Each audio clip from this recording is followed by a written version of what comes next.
Good evening, everybody. Professor Demito here. I'm home now. I've been busy today giving you lots of information. Now it's time for our weekly update. We're about to begin week 3.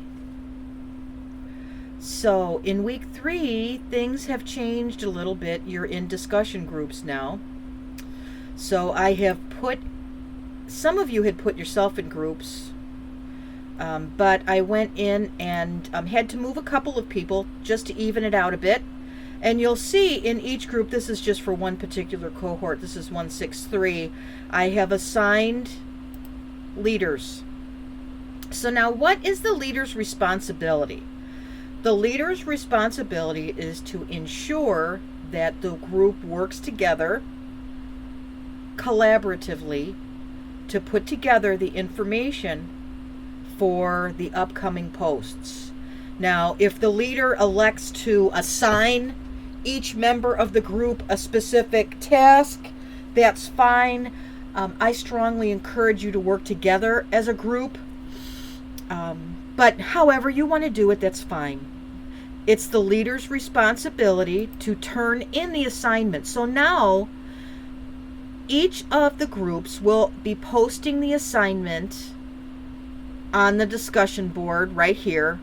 So there will be 3 postings.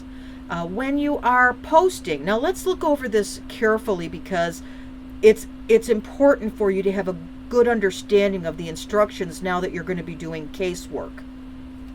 Okay? So just like before, the group has an assignment for 2 particular cases. In this discussion forum, you're going to post diagnostic process for 2 assigned case studies, just as you've done before. However, you're going to be doing this as a group. So for the group leader, in the subject line of each post, indicate your video case study, the number and the stage of the diagnostic and treatment process of which you are submitting the post. So that would be differential diagnoses, treatment plan, whichever you're doing. So that assignment that will be submitted on Wednesday is your differential.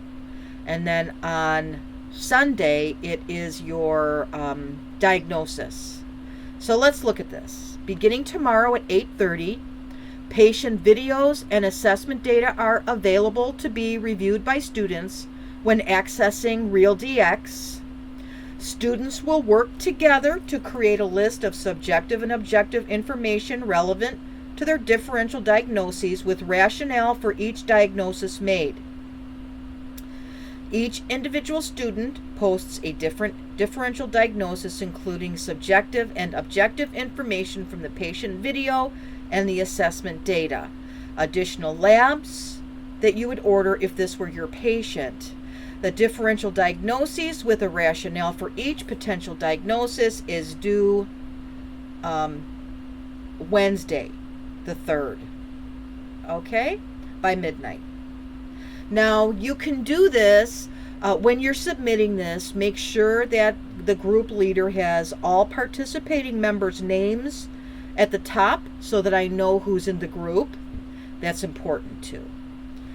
Okay, so then on Thursday morning by 8:30, the healthcare provider's differential diagnosis is revealed on each video. Students will compare the differential diagnoses of the healthcare provider and discuss discrepancies. Students will work to prepare a final diagnosis of the case, including a rationale for the diagnosis, which will be submitted on Sunday. So that's the work that you need to do this week as a group. And I have had groups utilize different methods to work together. Some people do it online. Some people get on the phone and do it over coffee. Some people go to Starbucks. There's an application that you'll find I think it's on the first page here for Google. Google has an app that allows you to work interactively. You may want to use that as well. Now, we won't go over next week's information yet. Let's keep it to what we're doing this week, and then we'll talk about next week's requirements as we move forward. So we're going to keep the same leader for week 3 and 4. Now this is going to be the same format that we use moving forward into Patho 2. So I really am hoping that you're all going to be in the same cohort so that we can move this forward. You learn how to work well together. We will be assigning different leaders for each case study so that everyone has an opportunity to work as the leader, the group leader, because I think that's important. It's not fair for one person to carry that responsibility. Okay, so let's look here. We have some other important components too. So in week 3, let's look at our overview. We're looking at the hematology system, and you have some readings here.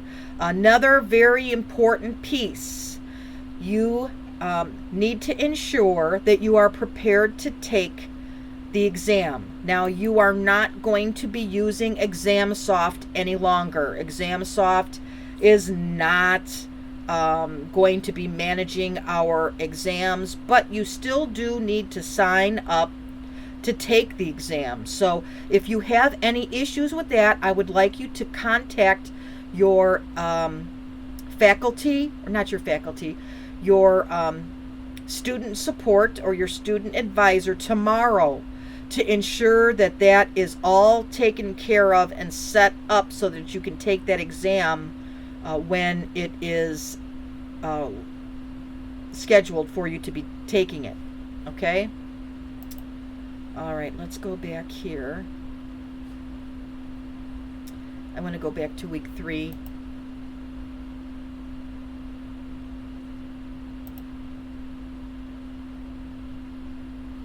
All right, we have our devotion here.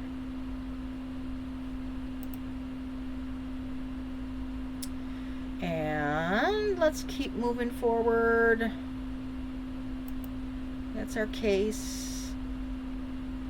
Our time estimation tracker. Okay. That's an important piece also. We've got our midterm.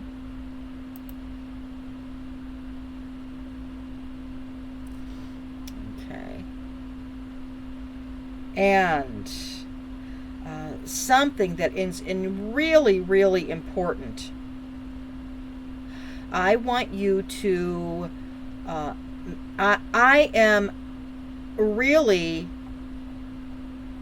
focused on you having a good experience in these group discussions. And a huge component of ensuring that happens is that everybody carry their weight. So it is your responsibility to make it aware to me if members of the group are not fully participating. That is something that I will address directly. I've had this happen in the past, and it's not fair for one person to get full credit if they're not participating completely. Because as it goes now, when I am grading these papers, you're going to be making, the group leader will be making a post. So there will be one post per group.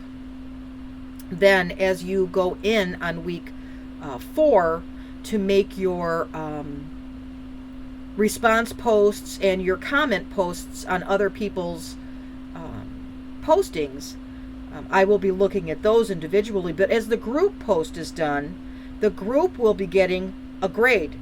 So the group gets a grade, everybody in the group gets the same grade, and that's not fair if we have members of the group that are not participating completely. So another responsibility, not only of the group leader, but of everybody in the group, is to please, I will keep it totally anonymous, but you need to let me know if members of your group are not participating to the full extent of the other members of the group.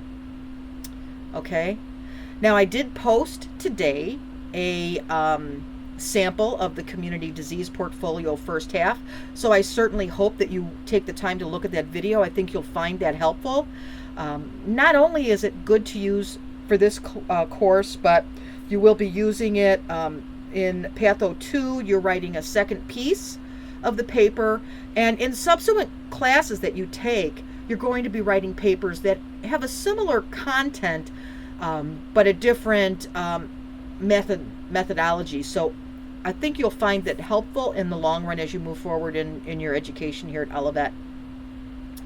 We also have, I've got to be writing that. I don't have it done yet, but the midterm review PowerPoint, I don't have that done yet, so I'll be doing that this week, and I will be sending that out as soon as I get it completed, so that you all have an opportunity to see it a few days prior to our midterm review, which will be on Tuesday.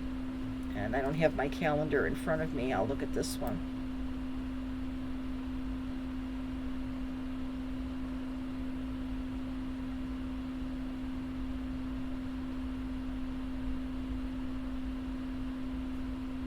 Okay, the 15th. So the 15th will be our midterm review. Hopefully I will get that out to you shortly. Hopefully by the weekend, this upcoming weekend. All right? And please reach out if you have any questions or concerns. I know that I gave you lots of stuff to watch today. So please, I hope that you take the time to do it, because I think that you'll find all of the videos that I posted today beneficial for you. Thank you. Have a good evening.